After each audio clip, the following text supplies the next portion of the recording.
Woo! Welcome to the first 10-8 podcast presented by RainBet.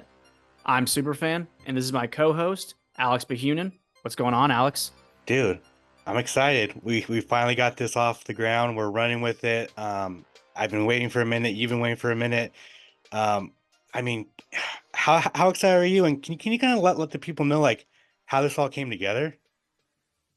Yeah, trying to think. This went back to like January of 2023, dude. We were playing Call of Duty. It was me, you, we had Matt Malley and Heavyweight Thanos, and we were always just saying, dude, like we had the funniest conversations of all time on there. And we were like, bro, we've got to do this in a podcast for people because they would eat this up or we would get canceled. So, let's see what happens here. Yeah, dude. Yeah, it's man, it's a long time coming. I think this it's just fun and we've been kind of putting it out in the universe for a minute and Rainbet has come through. Rainbet has come through. Shout out RainBet. Yeah, absolutely, dude. With all that being said, UFC St. Louis went down last weekend and I mean UFC fights in front of fans. What do you think of the card? It was actually, this is the thing. This fights like these, like it wasn't even that great on paper, but like I think it's proof we don't need the apex. We need to. I'm not even saying this figuratively. We need to bomb that place. It has no use. I think it should be set on fire. And yeah, there's no use for it, dude. The crowd was awesome. St. Louis was awesome, and the fights actually were pretty decent. Was there any? Well, I guess but before we kind of talk about the fight, let's talk about Chase Hooper because I Oh man. think I mean you were the one that broke that fight, correct? Yeah, dude, put that on the screen, dude. I was the person that broke this fight news. I'm like, I'm coming for Ariel Hawani, dude. Yeah, me and Chase, he DM'd me. He's like, dude, you're the only man I trust for this. You're the only person worthy of breaking this news. He DMs me. He's like, yo, I'm fighting Slava Claus, and he was nervous. I'm exposing him on these DMs. He said, he's like, this guy might cave my head in. I was like, no, you're gonna expose this fraud, Chase, and I'm not trying to say that I'm the reason that he won, but I'm also not saying that I'm not the reason that he won. So, yeah, I mean, jokes aside, he was freaking phenomenal. Every time he comes back out here, he looks better and better. Uh, yeah, I can't wait to see what's next, dude. I mean, who saw him dropping Slava and dude 10-7 round? He put a 10-7 round on a dude on the feet. Like that come on. I mean, lightweight Chase Hooper could be a mythical fighter. I mean, he's looked phenomenal at lightweight. On the also on the prelims, Terrence McKitty got kicked into outer space by Esteban Rivovic. Just a nasty knockout, right? Yeah, I'm not gonna comment too much on that because Terrence does follow me, and I think it was an early stoppage. I thought Terrence was, you know, he didn't lose. He just ran out of consciousness. The ref would have gave him a chance to wake up. I think he would have won that fight. I think I agree with you, bro. So we moved to the main card. Robles displaying. I mean, is that a fraud? I'll ask you, is that a fraud check? So there's so much debate on this on MMA Twitter. They're like, should fans be using the term MMA fraud check? And people are getting so pissed off. But no, it's a term. I love the term. I think it exists. Robel's come in there as a massive favorite, dude. There were odds for him to knock him out in the first minute. And Waldo, like, well, I'm not saying he's a world beater. He's a very well-rounded dude. And I think if you get a hype train and you put him as a massive betting favorite, according to RainBet, by the way, he was a huge favorite and he goes out there and looks like he's never trained a day of MMA in his life, I'm sorry. Yes, that's called fraud checked. Doesn't mean he can't maybe, I mean, I know he's like 40 years old, but so he probably won't get any better. But yeah, I'm sorry. That's a fraud check every day of the week. Yeah. And also, I just congratulations to Waldo. I just don't like watching that guy fight at all. I could never watch another fight, and I'd probably be happy. Sean Woodson versus Alex Caceres, that happened. What about Mateus Rebecki? Now, was that a fraud check?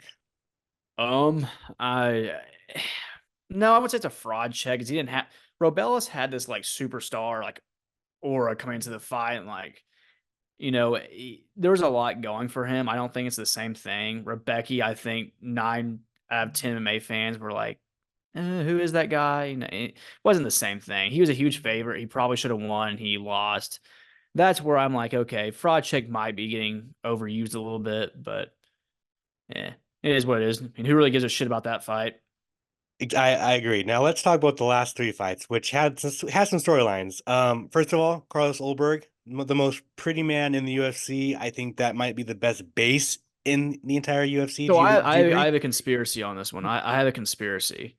I think that Carlos Ulberg was so beautiful that Alonzo didn't want to hurt him and he threw that fight. Mm. It's also possible that he has a rain bet account and it's possible he bet on the under in that fight and he cashed. So can you really blame him? I mean, I can't. I mean, Oh, dude, this guy's a former stripper, Carlos Ulberg. I mean, you don't get better looking than that. Like seriously, it's like him or Robert Whitaker. I want to know, like, those guys. They get me. I'm not gay or anything, but he is legit beautiful. He's also in the division that Alex Pereira is currently champion. He's also a training partner of Israel Adesanya. So is Carlos Ulberg going to come after Alex Pereira for Izzy? no, no, I mean, dude, Carlos Ulberg. I don't want to hold this against him for the rest of his life, but I mean, he got fraud checked by Kennedy for. I mean, nah, Alex will be all right. I think he's got to worry about Magomed and Goliath and, you know, people that aren't former strippers, I think are ahead of him right now. Buckley picked up a big win, but it all went out the window because he might have did the worst post fight call out of all time. Do you agree with me in this? Yeah, and also Daniel Cormier, Michael Bisping, who's the third one? Chael Sonnen, I think. He was pissed off at all of them. It's like, dude, the funniest thing is Joaquin Buckley's on Twitter like, Conor McGregor's ignoring me. I'm like, no, bro, Conor McGregor's still Googling who you are. You know, you're Joaquin Buckley, and I mean, you're cool. It is what it is. But like, you had the entire top 10 of your division watching this fight. You could have called out Shavkat. It would have been a long shot there, but something that would progress you to putting yourself in an actual superstar situation, not begging for a guy that's a weight class below you and booked and quite frankly, probably doesn't know who you are. Yeah, you said that he's Googling him. I don't think Connor even Googled Joaquin Buckley, if we're Yeah, being I honest. highly doubt he was watching UFC St. Louis. I agree with you there. Yeah, it was just a god awful call out. Like you had Colby Covington there. No one likes Colby, but at least when your own fan base in St. Louis, when your hometown is booing you, you know you fucked up. And the call out wasn't even like creative. It was your mom's a hoe. Like in sixth grade, like they're in sixth grade, I bet you Connor would have reacted, but I don't. I think it's about as meaningful as me telling Connor his mom's a hoe at this point. Now walking, he's freaking out on Daniel Cormier. He's all pissed off at everybody else in the world. He's the one that screwed this up. Nobody else. Now there is some debate about Daniel Cormier coming back at him and people saying that, it's not professional, he's a broadcaster, but I like to come back and say this is Joaquin Buckley MMA. called his mom a hoe. I don't give a shit. No, this isn't NBA. There's no politics here. No, if you call somebody's mom a hoe, you got to fight him. I mean, you couldn't have said any better. And then to wrap up UFC St. Louis, Derek Lewis comes in and does Derek Lewis, man. He tries to wrestle Rodrigo Nascimento. And then in the third round, like, all right, I'm done wrestling. Let's knock this dude out. Then takes off his short. It's basically his ritual from now on. Takes his cup out, moons the audience. I mean, what are your thoughts on that fight? Yeah, I'm not a huge fan of usually, kicking a man when they're down. I think after they're knocked out, whatever, show some sportsmanship, but I don't even care. Derek Lewis taking his pants off and fanning him while he was unconscious, like he passed out, was the funniest thing I've ever seen. But no. But for real, let's talk about the state of the UFC right now, what it takes to headline a freaking main event here. I mean, this is kind of ridiculous. To headline a UFC event, Rodrigo, not whatever his last name is, that's how unimportant this guy is. His best win is Dontel Mays. Like, that's what it takes now to headline a UFC main event. That's not even the Apex, mind you. Like, he made it to the real ones. I, I don't get the UFC's logic on some stuff. Like, I don't know. That just sound like a huge PFL move to me. But yeah, whatever. It was a fun fight. Nascimento was gifted a main event, and I mean, at least he went out. He went out and got fanned. So it is what it is. And with that being said, dude, they're not staying on the road. They're actually going back to their home base in Las Vegas to the Apex. Hell So yeah. What the fans want, baby. UFC Vegas 92. You kind of told me that you have some things to get off your chest. So without further ado, here you go, bro. Okay, this fight. Like, I hate the Apex. This card belongs in the Apex. With all respect to Angela Hill, when Angela Hill is on the main card in 2024, there's only two places that it belongs, either on Bellator or in the UFC Apex. So I'm glad the Apex is around for this last one. This card is ass. I guess it's the cost of UFC 300, but sometimes it just feels like the UFC is just like, we gotta, we got an event here scheduled. Let's just throw some shit on there and see if it works out. I mean, uh, outside the main event, I don't know if I should even get out of bed for this. Yeah, it's a pretty brutal card to be honest with you. And we're both UFC shills, so it takes a lot for us to I am. I actually think that I think that UFC fighters are overpaid. So, get that bag, um Dana. so yeah, so I mean, we'll get to the main event in a second. On the main card, Adriana's coming back. I mean, talk about a bounce back fight. He's fighting a flyweight coming up to bantamweight. I feel like if this was a tailor-made fight to get Adriana's back in the win column in a big way, it's got to be this one, correct? Yeah, I mean, this is a, they're setting a Vicencius up on a tee here. The UFC obviously likes Adrian. They want him to win this fight. And actually, that's actually our rain bet of the week this week. We're going with Adrian Yanez by KO. I believe rain bet has him at minus 125. It really, I think, should be like minus 300. The Vincius, he's just kind of a, I don't know what he's good at. He's kind of funny looking. You ever see that weigh-in video of him? Yeah, we'll pop that up on the screen. Yeah. Yeah, this is a tee up for Adrian. If I know he's an MMA Twitter favorite, but I'm gonna say it. If he doesn't get this done inside the distance, he shouldn't be in the UFC. Yeah. Unfortunately, it's impossible. He's gonna knock Vinicius out. For probably first round. It's gonna be brutal. He's gonna be back, and yeah, man. Another fight on the main card that I kind of like, Thimagrimbo versus Ramiz Brahima.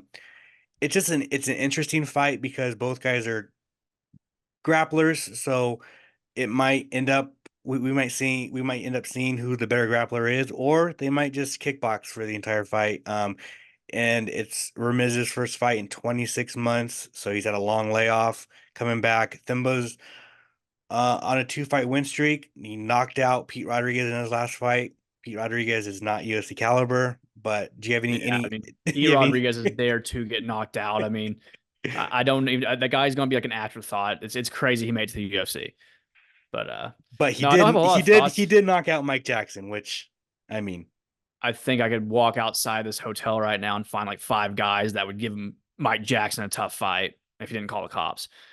But yeah, I don't have a whole lot of thoughts on this. I think that a lot of people are gonna be looking at Themba as a knockout artist just because how in fact that last knockout was. But I mean, if you look at Pete Rodriguez, the guy, I think like all of his fights end in like the first 30 seconds by knockout, either him winning or losing. So yeah, I don't really care about that one. To be honest, like I'm not trying to be a Debbie Downer here. This feels.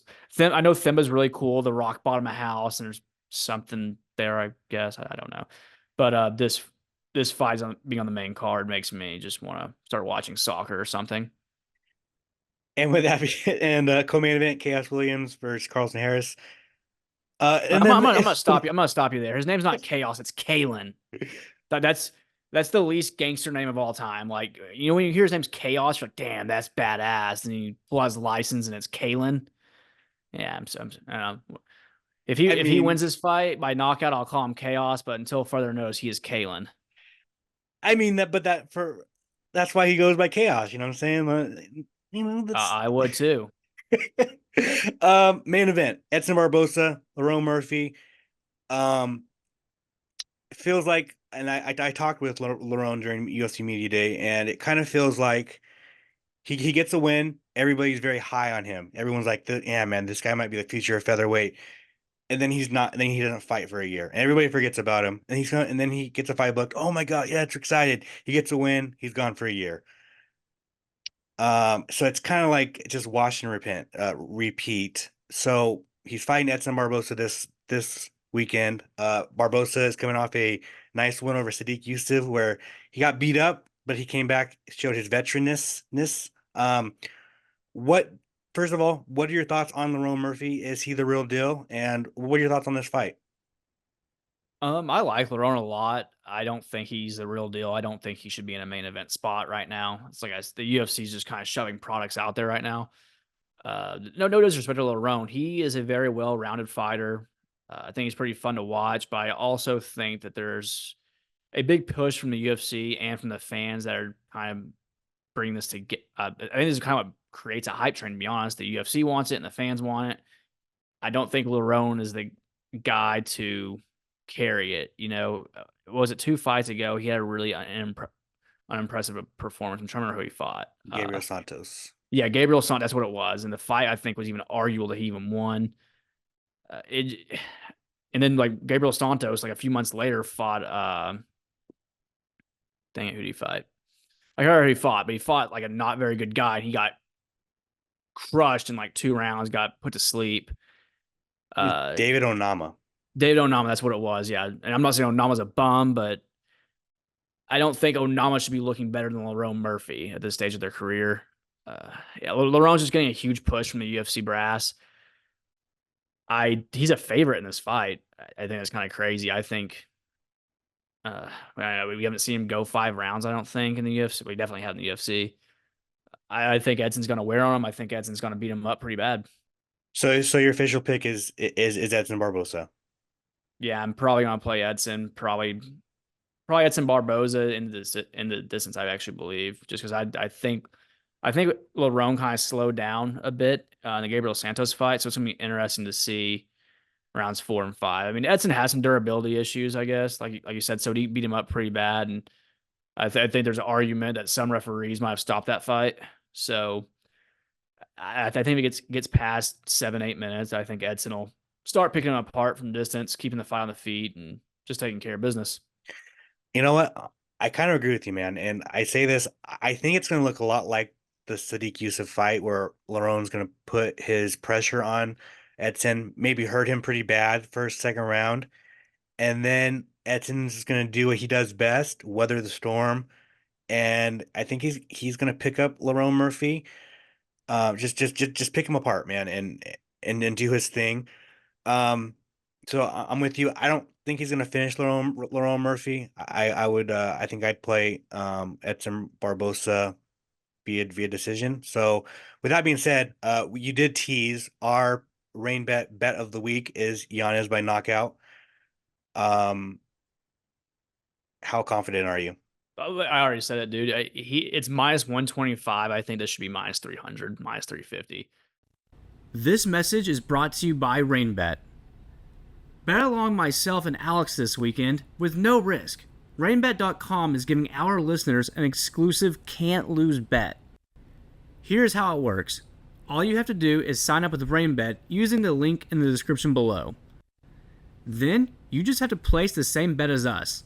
This weekend, we're playing Adrian Yanez parlayed with Thimba Garembo. If the bet wins, you win. If it loses, RainBet will send you a free bet for up to $50 to your account. It's a win-win situation. Join RainBet.com to receive this exclusive 10-8 podcast offer. And I'm going to go ahead and say this too, to build off what we've been talking about. If Adrian doesn't get it done, I'm going to piss everybody off and say it's a fraud check. He's done. Fraud check. He's a fraud. I mean, dude, there was a time where people were talking about him and what was his name? No, Randy Costa. Randy Costa. They fought. Everybody's like, they're gonna rematch for the belt someday. And MMA Twitter, like I love it. I love the community. I'm the president of it. But they have this thing where if a fighter's active on there, they automatically like this guy's great. And I was very silent during that time, right? Like everybody's freaking out. Adrian Yanz and Randy Costa had some decent performances, and they had some back and forths on Twitter. And everybody's like, "Oh my gosh, this is like Sean O'Malley versus Dom Cruz." I'm just real quiet. I'm like, "Yeah, no, I don't think either one of these guys are top 15, but let's have some fun." Yeah, I think it's my take has aged well on that. They're good, fun fighters to watch, but they're not championship material. But with that said, Adrian is a lot better than Salvador. So on paper, he is a lot better. If he doesn't win, fraud check. And I can't believe we talked this much about this UFC Vegas 92 card. We will end it with UFC 304. They announced the fight card today. Leon Edwards will main event against Bilal Muhammad. Tom Aspinall will defend his interim heavyweight Oh my title gosh, against dude! Curtis Blade. I know I'm a John Jones hater, and people are like, "Oh, you're biased. You just hate John." I'm like, "Yeah, that's true." But at the same time, you can unbiasedly look at this and say that Tom shouldn't be defending an interim belt. And like the UFC is just like supporting this. Dana's like, "We're doing this one for the fans." But if you go for Twitter, the fans are like, "No, we don't want to see Stipe and John.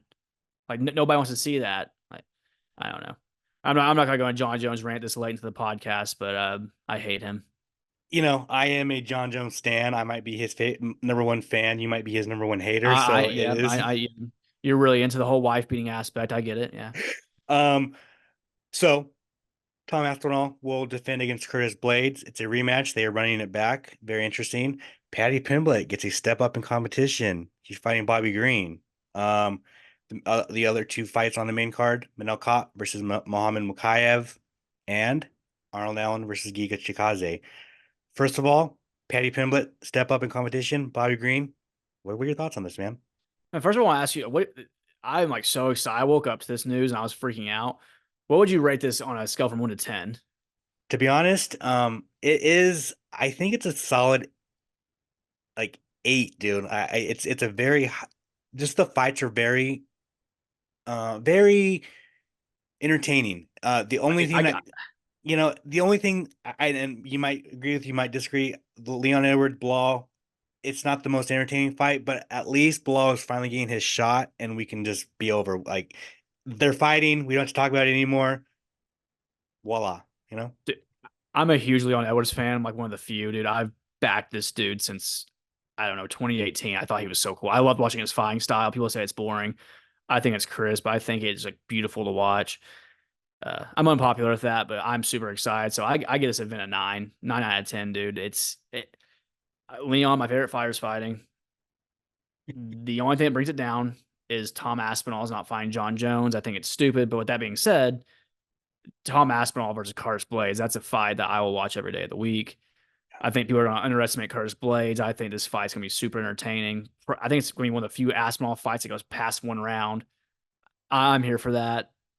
They're not giving. I thought they were going to give Patty a layup for this card, and they're actually giving him Bobby Green. That took me off guard. He's actually, I don't know what the odds are on that. He's going to come in as an underdog. He should be. I think Bobby Green's going to piece him up in his hometown. What's better than seeing that?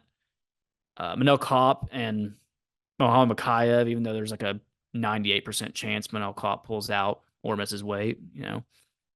And what was the fifth fight? Arnold Allen versus Giga Chikadze. Oh, I missed that. Yeah, Yes. I mean, that's Banger fight. badass, dude. Banger fight. Banger fight. And yeah, you kind of, I think Paddy Pimblett should probably come in as the underdog because He's not Bob very good at fighting. but Bobby Green is very underrated and his boxing is very good. And we all know Paddy Pimblett gets hit. So, obviously it's a few months until, I mean, yeah, 2 months, 2.5 months before this fight card. Early prediction. Do you think Bobby Green stops Paddy Pimblett? I don't think he stops him. I think he like puts a 30-27 on him. It'll be one of those things that's kind of like we'll just watch Patty struggle, look outclassed, and I don't think it'll be a finish, but I think it'll be I'm not gonna say it's gonna be as bad as Bobby Green, Jim Miller, but it's gonna be one of those things where there's a big gap between them each round. I think I agree with you, man. And yeah, let's wrap it up here, dude. And I really want to thank Rainbet for putting this together because it was a long time coming, and I think it came out very fun, man. I cannot wait to continue to do this with you. And yeah, man, it's here. It's here. What are Yeah, it your was thoughts on it? fun. It was a lot of fun. Obviously, we're gonna look back at this and be like, we could have done this better and that better, and we'll do better. But at the end of the day, it's just really just two buddies talking about, MMA. I'm sure we'll get to the debate part of it, and I'll live up to the 10-8 aspect of this and beat you in a lot of arguments. But yeah, I want to thank Rainbet as well. I'm super excited, and see you next week.